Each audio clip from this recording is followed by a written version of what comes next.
재판관기 7장 보겠습니다.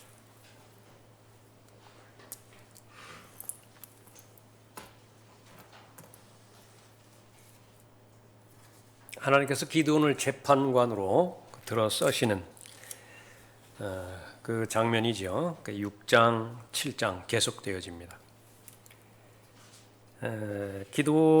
이 기드온은 아주 겁이 많은 사람이에요. 아주 소심한 사람이고요. 그렇게 처음부터 이렇게 담대하게 구비된 사람은 아닙니다.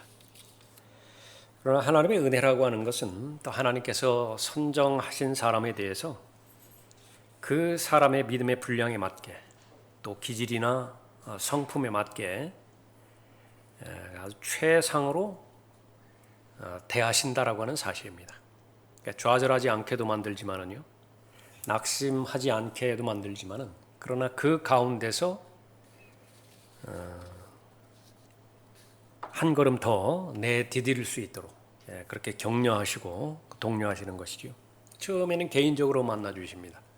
기드온에게 하나님께서 처음 개인적으로 그렇게 만나시죠. 주의 천사를 통해서 만나 주십니다. 하나님의 목적은 무엇이냐 그러면 이제 대중 앞에 세우는 거예요. 그러니까 전체의 이스라엘의 전체의 구원자로서 그 역할을 감당해야 되는데, 개인적으로 하나님과 만나는 것하고 또 하나님께서 원하시는 것처럼 이 대중 앞에 서는 것, 그것은 또 다른 영역입니다. 그렇게 되기 위해서는 바로 자신의 믿음이 더 커져야 되고요, 연단되어져야 되고, 또 하나님의 넣어주시는 상황과 여건 가운데서 잘 훈련이 되어야 됩니다. 하나님께서는 기드온을 그런 그 상황으로 또 인도해 주시는 것입니다. 기드온이 할 수 있는 것이 무엇인지를 하나님께서는 아세요. 할 수 있는 것 하나를 제시하시는데, 그것은 헌신을 시험하는 것입니다.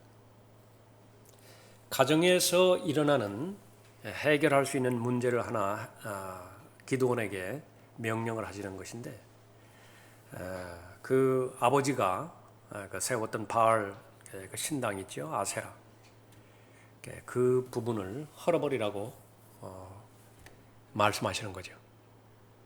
거기다가 이제 수송아지를 제물로 바치는 것인데, 그것은 아마도 기드온의 아버지가 바알에게 그렇게 제물로 바치도록 그렇게 예비되었던 그런 어린 송아지였었겠죠.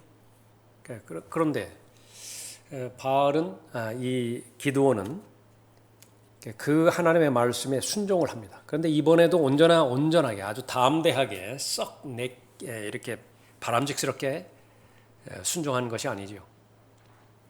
밤에, 낮에는 이제 이 아버지의 가족들이 있고 또 다른 사람들도, 성읍 사람들도 있으니까 무섭습니다.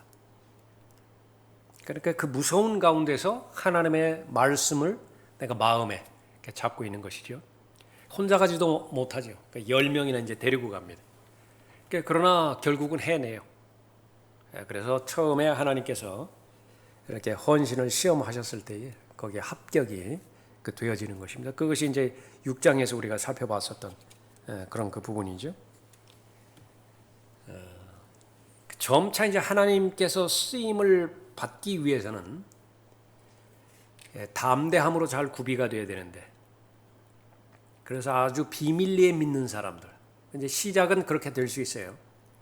다른 사람들 모르게 그렇게 믿을 수는 있단 말이에요. 그러나 하나님으로부터 쓰임 받기 위해서는 이제는 공개적으로 시인할 수 있어야 됩니다. 그것이 성도의 침례예요.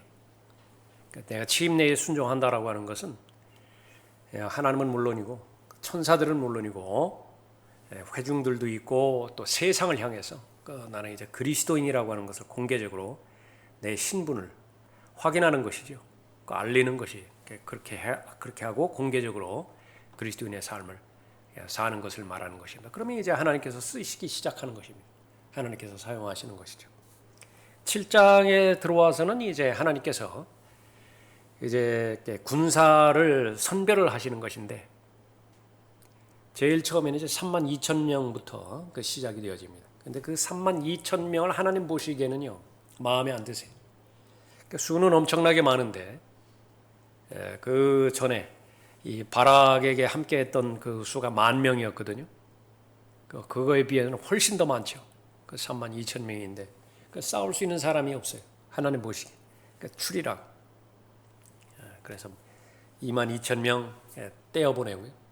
10,000명이 남았는데 그 10,000명도 너무 많은 거예요. 나중에 이제 300명까지 그렇게 될 때까지 하나님께서 기드온에게 그 말씀해 주시는 그 부분입니다. 자, 그 부분이 이제 7장의 1절부터 8절까지 그 부분입니다. 그때 여룻바알이라 하는 기드온과 그와 함께한 모든 백성이 일찍 일어나 하롯의 샘 곁에 진을 쳤더니 미디안인들의 군대가 그들의 북쪽 모래의 언덕 옆 골짜기에 있더라. 주께서 기드온에게 말씀하시기를 너와 함께한 백성이 너무 많아 내가 미디안인들을 그들의 손에 줄 수 없나니 이는 이스라엘이 나를 거역하여 자만하여 말하기를 내 손으로 나를 구원했다고 말하지 않게 하려 함이라. 그러므로 이제 너는 가서 백성의 귀에 선포하여 말하기를 누구든지 두려워하고 무서워하는 자는 길르앗산에서 떠나 돌아가라 하라 하시니 백성 중에서 돌아간 자는 2만 2천 명이요 남은 자가 1만 명이더라. 또 주께서 기드온에게 말씀하시기를 백성이 아직도 너무 많으니 그들을 물로 데려가라. 내가 너를 위하여 거기서 그들을 시험하리라. 내가 너에게 말하기를 이 사람은 너와 함께 가리라 하면 그는 너와 함께 갈 것이요 내가 너에게 이 사람은 너와 함께 가지 말지니라고 말한 사람은 누구라도 가지 말 것이니라 하시더라. 그리하여 그가 백성을 물로 데려갔더니 주께서 기드온에게 말씀하시기를 누구든지 개가 핥듯이 자기 혀로 물을 핥는 자는 따로 세울지니라. 무릎을 꿇고 엎드려 마시는 자도 그같이 하라 하시니 그들의 손을 입에 갖다 대고 핥은 자들의 수가 300명이요 백성의 남은 자는 다 무릎을 꿇고 엎드려 물을 마시더라. 주께서 기드온에게 말씀하시기를 물을 핥은 300명으로 내가 너희를 구원하며 미디안들을 내 손에 넘겨주리니 다른 백성은 다 각기 자기 처소로 가게 할지니라 하시니라. 그러므로 백성이 그들의 손에 식량과 나팔을 든지라. 그가 이스라엘의 남은 자를 다 각자 자기 장막으로 보내고 그 300명만 남겨두니라. 미디안 군대는 그의 아래 골짜기에 있더라.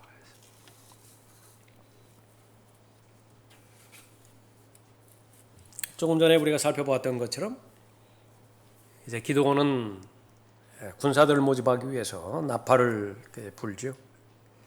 6장에서 그렇게 했습니다.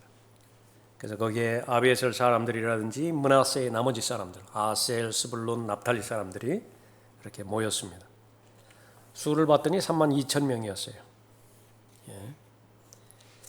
그런데 이 3만 2천 명에 대한 하나님의 평가는 수가 너무 많다는 것이지요.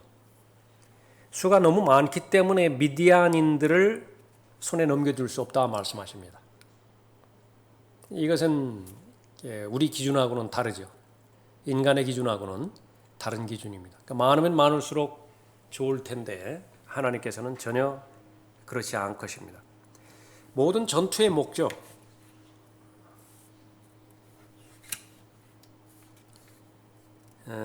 모든 전투의 목적은 하나님께서 영광을 받으시는 것입니다.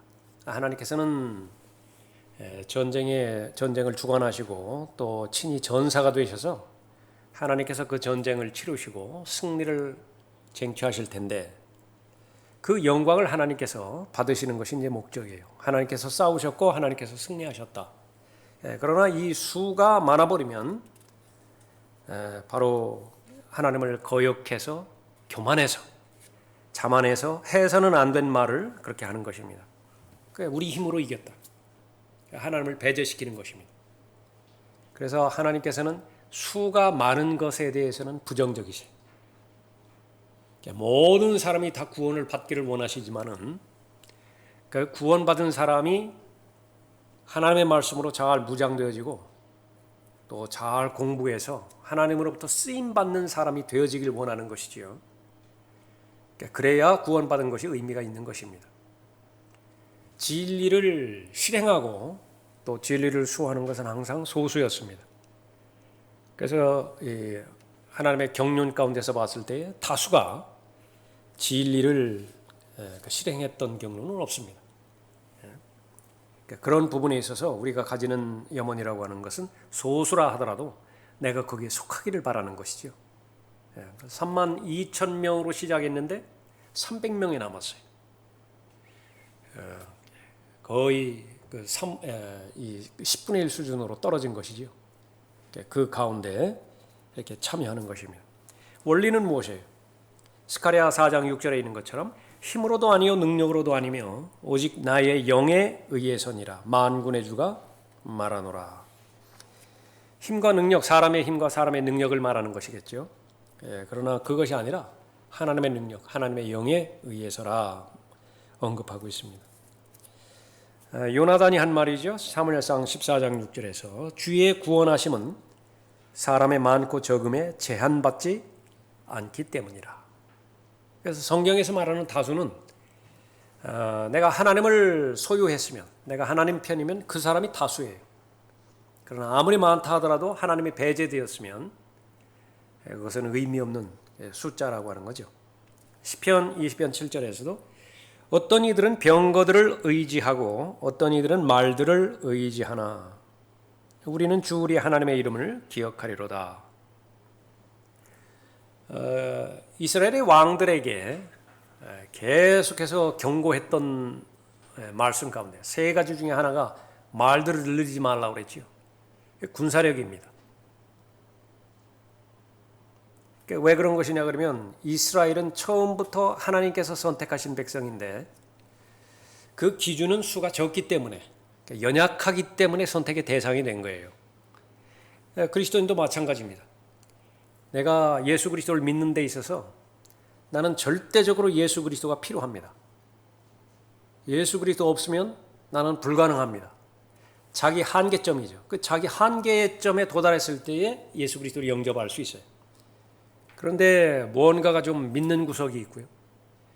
하나님의 심판이라든지 지옥의 형벌이라든지 이 부분으로부터 구원받을 수 있는 길이 예수 그리스도도 구원의 길이지만 다른 한편도 내가 의지하는 것이 있다고 한다면 그 사람은 이제 구원받지 못하는 거예요.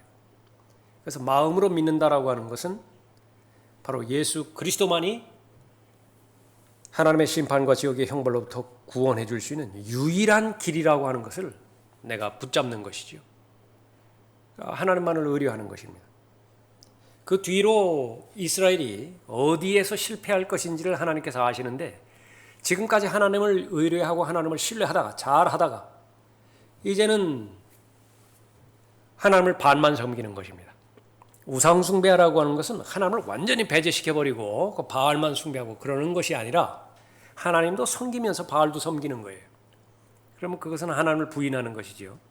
그러니까 그것을 우려해서 이 말들을 많이 늘리지 말 것을 경고했는데 그것을 실패하죠.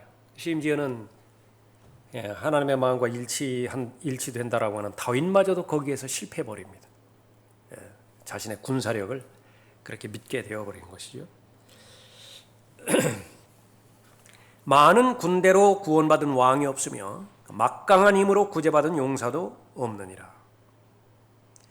우리의 혼이 주를 기다리니 그는 우리의 도움이시며 우리의 방패시라. 우리의 마음이 그를 즐거워하리니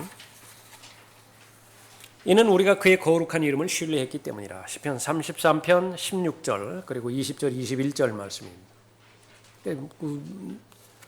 과연 신뢰의 대상은 누구냐? 그래서 하나님을 두려워하는 것이 왜 중요한 것이고 또 하나님을 신뢰하는 것이 왜 중요한 것인가, 그 부분을 보는 것입니다. 사무엘하 24장에서 조금 전에 살펴봤던 다윗이 큰 잘못을 저지르죠.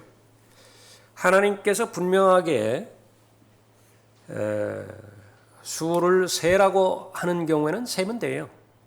민수기가 그런 경우죠. 수가 얼마인지 세어보라고. 그러나 그런 말씀이 없는데 수를 센다라고 하는 것은 하나님을 신뢰하기보다는 자신의 육신을 신뢰하는 것으로 하나님께서 그렇게 보는 것이죠. 다윗이 하나님을 신뢰하기보다는 자신이 소유한 군대, 얼마나 강력한 군대인가 그것을 한번 자기가 알아보는 것입니다. 그 결과는 어떻겠어요? 수가 마음에 들었죠. 흡족했지요. 그러니까 자신만만한 것입니다. 이 정도 강력한 군대. 그러면 현실적으로 주변에 있는 나라들, 그것은 현실적으로 상대가 안 되리라고 그렇게 보는 것입니다. 하나님께서 제일 싫어하는 그런 부분이지요. 이스라엘이 나를 거역하여 자만하여 말하기를, 누구 때문에 이겼다고요? 우리 힘으로 이겼다. 내 능력으로 이겼다. 그 말을 하지 않기 위하는 것이 하나님의 뜻인데, 다윗이 마음속에서 그런 것입니다. 다윗이 이렇게 하나님 앞에 말씀드리는 것은 자신에게, 자신의 마음속에서 말하는 것은, 우리가 이 정도 이렇게 강력한 군사력을 가지고 있다고 한다면 적어도 이 부분에 있어서는 하나님은 필요 없다. 하나님을 완전히 부인하지는 않지만은 내가 이 부분에 있어서, 이 영역에 있어서만큼은 내 능력으로도 얼마든지 할 수 있다. 그렇게 자신에게 그렇게 말하는 것입니다. 다윗이 마음속에 말한 내용이에요. 그런데 다윗만 그렇게 말하는 것이냐? 사람들 다 많은 경우에 그렇게 말해요. 더 구체적으로 말하면요, 기도입니다. 내가 하나님에 대해서 모르는 건 아니고 많이 아는데, 내가 기도로 하나님의 능력을 신뢰하지 않았다. 그러면 다 이렇게 말하는 거예요. 우리는 막강하다. 우리에게는 적어도, 나에게는 이 영역에 있어서만큼은 하나님은 필요 없다. 그렇게 말하는 것입니다. 자, 이 본문에서 이제 하나님께서만이 전능하신 하나님으로서 전쟁을 수행하시는 부분들을 이렇게 미리 말씀해 주시는 것이죠. 이 부분은 이제 재림과 또 교리적으로 연결을 시킬 수 있는 것이 바로 예수 그리스도만이 만왕의 왕으로서 재림하셔서 그 모든 적들을 멸망시키는 것이 볼 수 있습니다. 이사야 2장 11절에서 사람의 거만한 눈은 겸손하여질 것이요 사람들의 교만함도 고개 숙이게 되리라. 그날에는 주만이 홀로 높임을 받으시리라. 그래서 이 3만 2천 명을 어떻게 하나님께서 싸움을 치를 수 있는 전사들로 구분할 수 있는 것이냐, 두 가지로 나눠서 하는 것인데요. 제일 첫 번째는 본인이 알아요. 나는 지금 아무런 능력이 없다, 무능력하다라고 하는 본인이 아는 것인데, 그 방법에서 하는 것입니다. 그리스도인에게 영적으로 말하면 원하는 바가 없어요. 원하지를 않아요. 그럼 무엇 때문에 하는 것이냐? 그러면 그 동기나 그 원인이 하나님이 아닌 다른 것들이에요. 그러면 그것은 일찌감치 하나님께서 분리를 시킵니다. 분리를 시키세요. 그 첫 번째가 겁을 집어먹은 모든 사람들 다 일찌감치 집으로 돌려보내라, 그렇게 말하는 것이죠.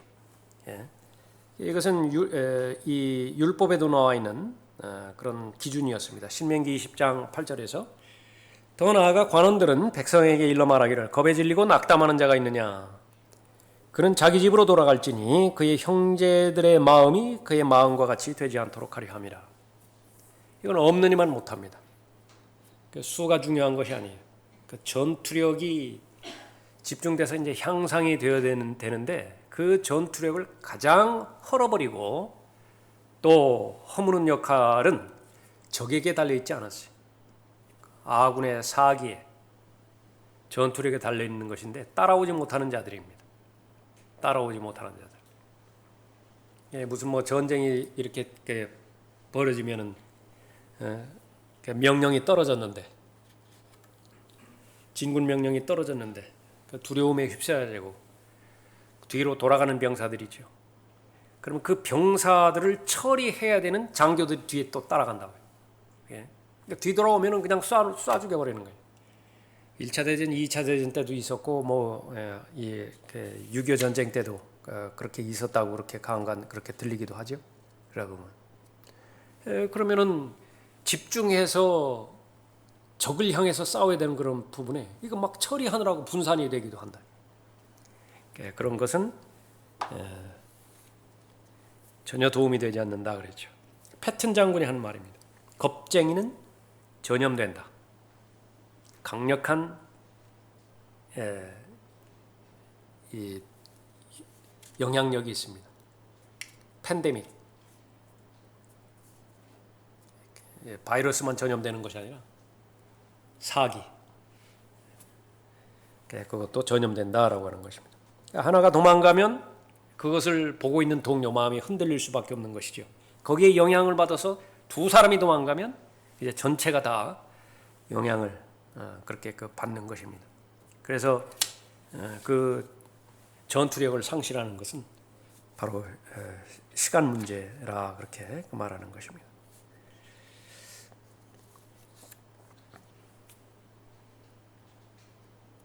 또 하나는 이제 그 2만 2천 명이 이제 그렇게 해서 분리가 됐고요. 10,000명만 남았죠. 두 번째 방법입니다. 하나님께서 이제 이 마음은 그렇게 받았는데 훈련되어 있는 것인가? 정말로 싸울 수 있는 자격이 있는 것인가? 그렇게 해서 또 하나의 항목을 주시죠. 강으로 이제 행진을 하는 것인데 거기서 이제 얼마나 목이 말랐습니까? 물 먹는 모습을 보라고. 그래서 어떤 사람은 물을 떠서 그렇게 혀로 그렇게 먹는 사람이 있는 것이고 또 어떤 사람은 그냥 거기에 얼굴을 물에다 대고 직접 대고 먹는 사람이죠. 그것이 어떻게 기준이 될 것이냐라고 하는 것은 사람의 관점에서 보면은 그것이 온전한 기준으로 보이지 못할지 모르지만은 하나님께서는 이미 그 마음을 다 알고 계시죠. 다 알고 계십니다. 그래서 그 두 부분으로 나누는 것이. 그래서 결론적으로 말하면은 바로 지금 전투 중이거든요. 전쟁 중이다예요. 자기가 부름받은 것은 군사로 부름을 받았어요. 그러니까 언제 어디서 적군이 나타날지도 모르는 것인데 여기에서는 주된 것이 이제 경계가 가장 중요한 것이죠. 목이 말라서 그 물을 먹는 것이 가장 시급한 문제이기도 하지만 그것이 제일 첫째가 아니라고요. 왜 그런 것이냐? 물 먹다 죽을 수도 있다. 예? 마치 이제 무슨 뭐 동물의 왕국 같은 거 보면은 누떼가 막 그렇게 가다가요. 목이 마르니까 물 있는 대로 이렇게 오죠. 막 정신없이 먹는 누도 있다고요. 그러나 가만히 보면 경계하는 누도 있죠. 그 초식 동물들이 막 이렇게 먹다가 막 움치움치 뒤로 막 빼고 그런다. 물결이 조금만 이른다든지. 이제 뭐 때문에 그렇죠? 아는 거예요. 그 밑에 악어가 있다. 악어가.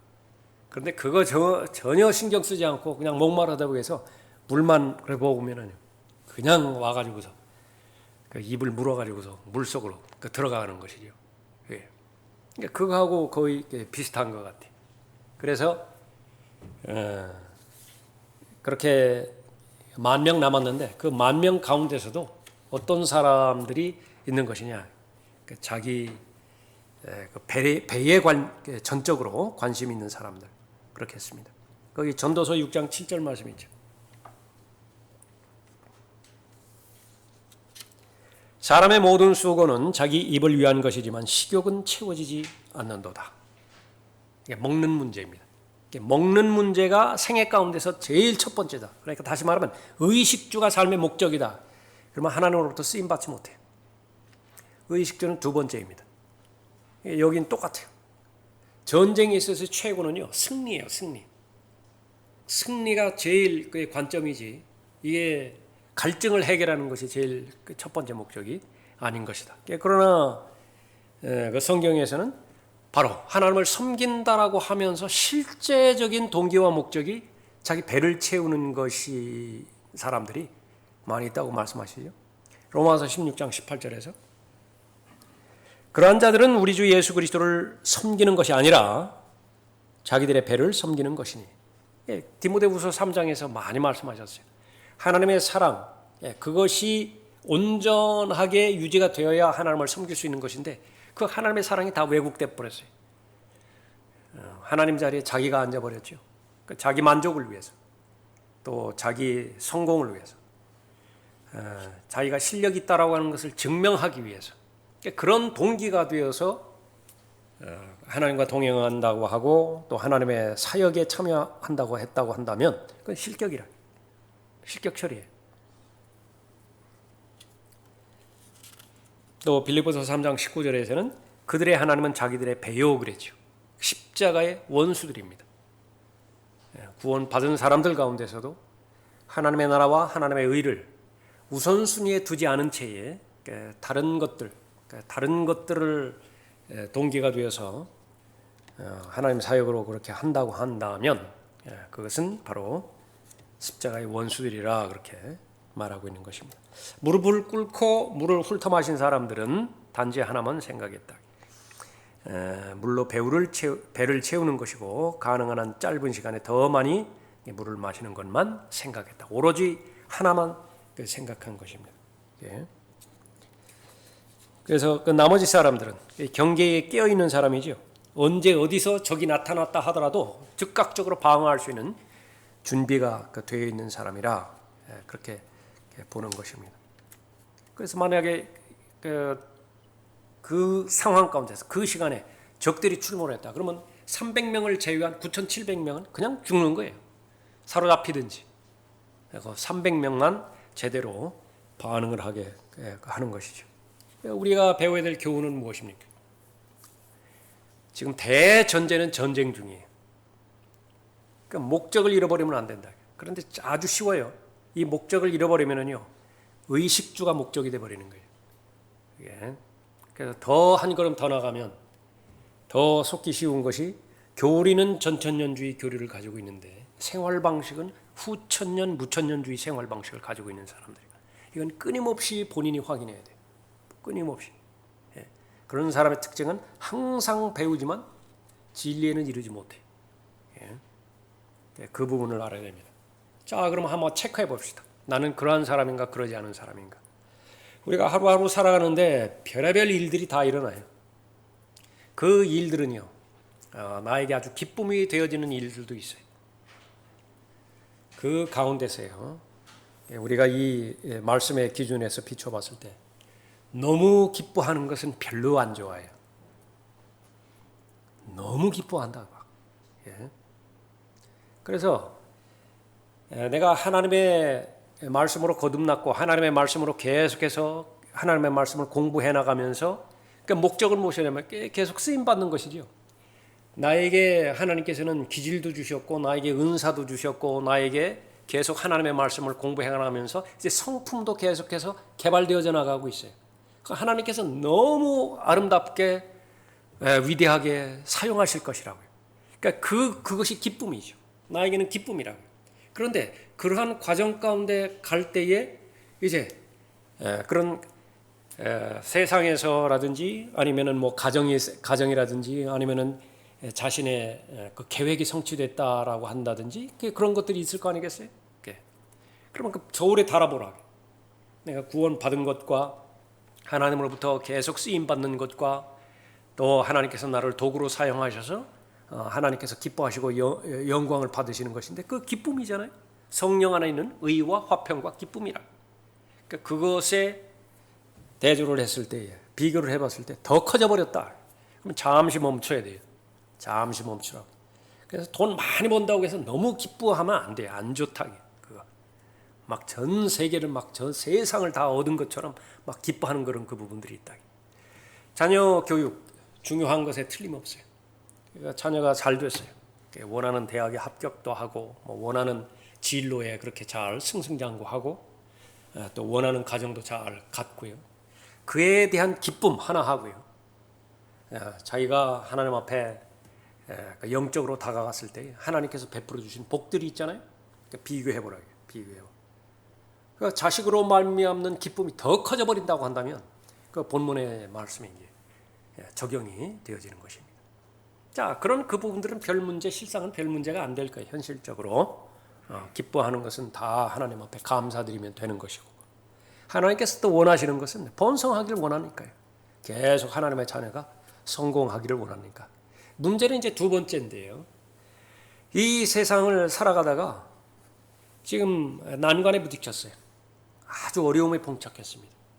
재정적인 문제부터 시작해서 가정의 갈등이라든지 아니면 건강상 문제라든지요. 그 부분. 하늘이 무너져 버린 것처럼 마음의 어두움이 들이면 안 돼요. 그러면 그 상태인 것인가 아닌가 어떻게 알 수 있는 것이냐? 기도를 하든 무엇을 하든 거기에만 파묻혀요. 헤어나오지를 못해요. 그게. 돈 문제에 걸려 있다. 온통 거기에만 정신이 팔린 거예요. 기도를 해도 그 기도만 해요. 건강 역시 마찬가지예요. 건강을 잃어버렸다. 거기에만 올인한 거예요. 나머지는 들어오지도 않아요. 예. 그런 것은 절대로 바람직스럽지 않습니다. 그러니까 제일 중요한 것이 무엇이냐? 그것은 하나님께서 보실 때에 세상에서 얻는 것도 중요한 것이지만 이미 우리에게는 소망이 주어졌죠. 영생의 소망이 주어졌고 부활의 소망이 주어졌어요. 지금 이제 이 장본인은 두려움의 사람인데 기도는 두려움을 대표하는 사람이라 아주 겁을 많이 집어먹어요. 앞으로 계속 마찬가지입니다. 하나님께서 분명히 말씀하셨음에도 불구하고 환경을 더 믿어버려요. 하나님께서 분명히 말씀해 주셨음에도 불구하고 자신의 경험을, 자신의 기질, 소심함을 더 믿어버린다. 그래서 양털을 2번이나 던지잖아요. 한 번만 한다 하더라도 그거 대단할 것인데 이거 한 번 더 해달라고 그렇게 하고요. 그리고 또 이제 그 다음 이 맥락에서 그렇게 볼 때도 하나님께서 아세요. 지금 그 기도원의 지금 그러한 담력을 가지고서는 전투에 승리하지 못해요. 여호수아와 같이 담대함으로 무장이 되어야 하나님의 일꾼으로 수행을 하게 되는 것인데 몸은 갖는데 군대는 어떻게 조직해서 갖는 것인데 거기 용기가 없어요. 그러니까 또 한 번 표적을 보여주셔야 된다고요. 꿈의 그 적군들의 꿈에 이제 다음 달락에 나오는 부분이지만은 보리빵을 하나 그 꿈을 꾸게 해가지고서 그것을 이제 확신시켜 주신다. 두려움이라고 하는 것은 예수 그리스도께서 이 땅에 오실 때 바로 오신 목적 가운데 하나가 두려움으로부터 해방시켜 주시기 위해서 오셨잖아요. 가장 두려워하는 것은 죽음이라고요. 죽음을 두려워함으로 인해서 평생을 노예로 속박되어 있어요. 죽음이라고 하는 그 인생에서 한 번은 닥칠 그 부분만 놓여지면은 사람들이 어찌할 바를 모른다. 그러니까 술로 잊어버리든지요, 약물로 버텨버리든지, 아니면 고의적으로 망각해버리든지 계속 오늘만 그렇게 생각하는 것이. 자, 그것이 대전제가 되어서 두려워하는 것은 이제 내일이 두렵죠. 내일 무슨 일이 일어날지 모른다. 그러니까 내가 자신이 없다고. 내일을 대비할 자신이 없죠. 그러니까 염려스러운 거예요. 그리스도인의 입장에서는 이제 박해가 두렵기 시작한다고요. 건강상으로도 문제가 될 것도 그렇게 두려워할 것 같고 그렇게 되겠죠.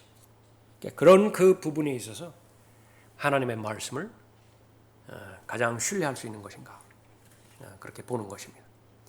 거기에 몇 가지 예가 나와 있죠. 하나님의 말씀에 주의하는 것, 하나님의 말씀에 주의를 기울이는 것. 용기는 바로 담대함이라는 것은 하나님의 말씀으로부터 오는 것인데 엘리사와 요아스의 관계죠.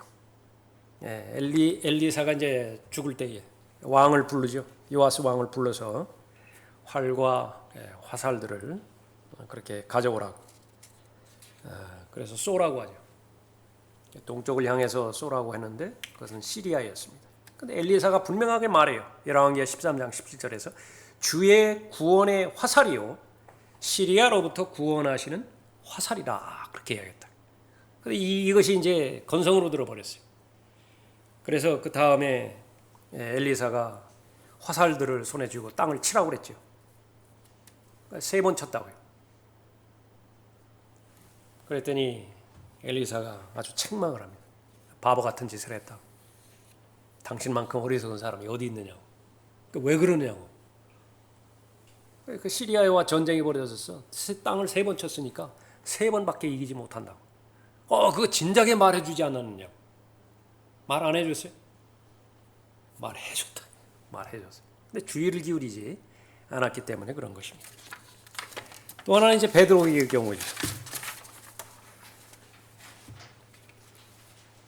마지막 만찬에서 제자들 모두가 다 예수님을 버릴 것이라 그렇게 말했죠. 베드로가 부인합니다. 모든 사람이 주님을 버릴지라도 나는 예수님 버리지 않습니다. 예. 그런데 마태복음 26장 31절에서 예수님께서요, 성경을 인용해서 언급하고 계십니다. 내가 목자를 치리니 양떼가 흩어지리라고 하였기 때문이라. 이것이 하나님의 말씀을 됐을 때 베드로가 그것에 주의하고 집중할 수 있어야 되는 것입니다. 그러나 자신을 더 신뢰했죠.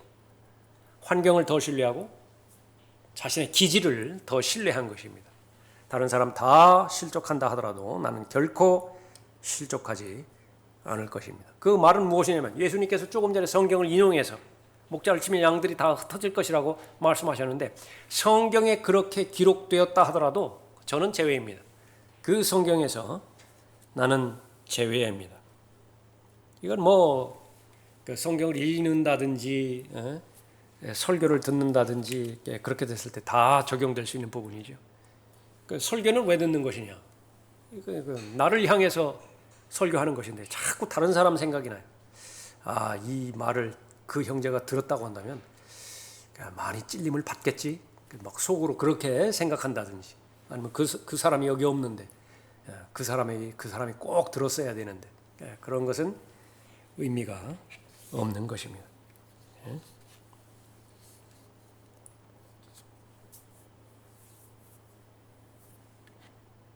자, 그래서 기도원은 300명과 함께 남았죠.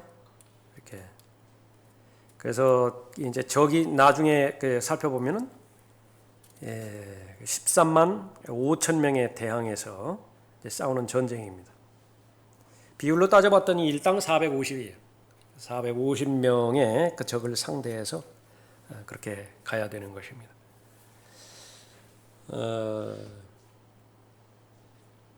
전쟁을 생각하지 않는다고 한다면, 다시 말하면 하나님께서 부르신 사명감이요. 나를 왜 불러주셨는가? 디모데후서 2장에서 계속해서 하나님의 말씀을 공부해야 되는 당위성에 대해서 언급하고 있습니다. 하나님의 은혜의 말씀이죠. 바울은 디모데에게 하나님의 진리의 말씀을 가르치고 전달했고요. 디모데는 많은 사람들을 만나는데 거기서 신실한 사람들이 누구인가를 주의해서 선택하라고 말하죠.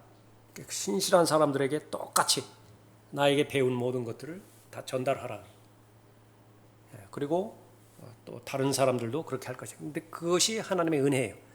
은혜 아래서 강건하라. 그렇게 말하는 거죠. 그런데 그 말을 풀어서 설명할 때에 디모데후서 2장 4절 이후부터는 그리스도의 훌륭한 군사가 목적이라 그렇게 말하는 것입니다. 단순히 군사로 모집된 그 정도가 아니라 훈련의 과정을 통해서 전투력을 향상시킨 굿 솔저예요. 여기 300명에 해당되는 그런 부분이에요. 그런데 이 사람들의 특징은 무엇이냐면요, 지금 전쟁 중이라고 하는 사실을 잊지를 않아요. 무엇을 하든지 간에. 잠을 잘 때도 그렇고요, 식사를 할 때도 그렇고, 휴식을 취할 때도 그렇고, 다 그렇다고 말이에요. 그럴 때에 그 사실을 잊지 않는다라고 한다면 하나님께서 늘 하나님의 말씀과 하나님의 은혜를 통해서 담대함으로 잘 구비시켜 주실 것이에요. 그런데 이것이 이제 계속되는데 이 게으름이라든지 아니면 부주의함이라든지 아니면 올바로 양육을 받지 못하는 그런 요인이라든지 이 전쟁 상태를 잊어버렸다. 전쟁 중이라고 하는 사실을 잃어버렸다. 그러면은 계속 우리가 살펴봤던 것처럼 폐쇄돼 버립니다. 혼자만 믿어요. 혼자. 이 기도원하고는 정반대죠. 기도원은 혼자 믿다가 혼자 하나님과 대면하다가 점차 공개적으로 이렇게 가잖아요. 근데 이제 나중에 거꾸로 들어가 버리는 거예요. 거꾸로 들어가 버려서 자기만 한다. 자기만. 기도를 해도 자기에 해당되지는 기도 아니면 기도할 것이 없어요. 교회를 위한 기도 부담스러워요. 다른 가정을 위한 기도 부담스럽다. 더 나아가서 하나님께서 변개시키지 않은 한글 킹제임스 성경을 수호하고 확산시키고 또 복음이 더 효과적으로 확산되어지고 이런 그 부분에 대해서는 너무 먼 것 같아요. 처음에는 멀 수밖에 없어요. 그러나 계속 믿음의 분량이 늘어갈수록 그 부분들은 더 커져야 되는 것이 정상적인 부분입니다. 우리가 이렇게 기도할 때도 다른 지역교회에 이렇게 기도하잖아요. 얼마만큼 나는 그 다른 지역교회에 대한 기도 제목이 내 개인 기도 제목처럼 그렇게 가까워지는 것인가? 그건 이제 그렇게 되어지면 여러분의 믿음이 계속해서 성장하는 것입니다. 전쟁 중일 때에 가장 중요한 것은 담대함이에요. 용기라고요. 다른데 용기가 필요한 것이 아니에요. 다른데 담대한 것이 필요가 아니라 적과 만났을 때에 그 적과 싸우는 그 부분에 있어서 담대함이 필요한 것이지요. 왜냐하면 계속해서 나를 방해하기 때문에 그렇습니다. 영적 전쟁에 대해서 잘 나와 있는 에베소서 6장에서의 마무리는요, 하나님의 전신갑옷으로 잘 무장하라고 그렇게 하잖아요. 그러고 나서 바울이 자신을 위해서 기도해달라고 말한다. 모든 기도와 간구로 항상 성령 안에서 기도하고 이를 위하여 모든 성도들을 위해 모든 인내와 간구로 깨어있으라. 그리고 나를 위하여서는 내게 말씀을 주시어 내 입을 열어 담대하게 복음의 신비를 알리게 하도록 기도하라. 이게 본인도 필요로 해요. 내가 담대해져야 된다라고 하는 사실을 필요하는 것인데 기도 부탁하는 것입니다. 나를 위해서 담대하게 복음의 신비를 알리도록 하라. 그러니까 정말로 무장해야 되는 것은 내가 왜 여기에 와 있는 것인가. 그러니까 전쟁 중이다. 가깝게는 부활의 증인으로서 내가 있는 거예요. 내가 근데 부활의 증인의 역할을 안 한다. 그러면 실상으로는 거의 기도할 것이 없을 거예요. 내가 부활의 증인에 직간접적으로 관련이 없다. 거의 기도할 것이 없어요. 그거는. 왜냐하면 전쟁 중이 아니에요. 어차피 여자에게서 태어난 사람은 고생하려고 태어난 것이고, 고생하는 그 모든 그 사람들은 그리스도인에게만 해당되지는 부분이 아니라 하나님의 사람들만 꼭 뭐 이렇게 하나님께서 주신 복으로 인해서 이 세상을 살아가는 데 있어서 잘 살고 그렇게 되는 것이 아니라고요. 그러니까 미국에서 잘 사는 사람 많잖아요. 일본에서도 잘 사는 사람 많잖아요. 꼭 하나님을 믿어야 그렇게 잘 사는가? 믿지 않는 사람들 가운데서 건강하고 믿지 않는 사람들 가운데서도 또 장수하는 사람들도 많잖아요.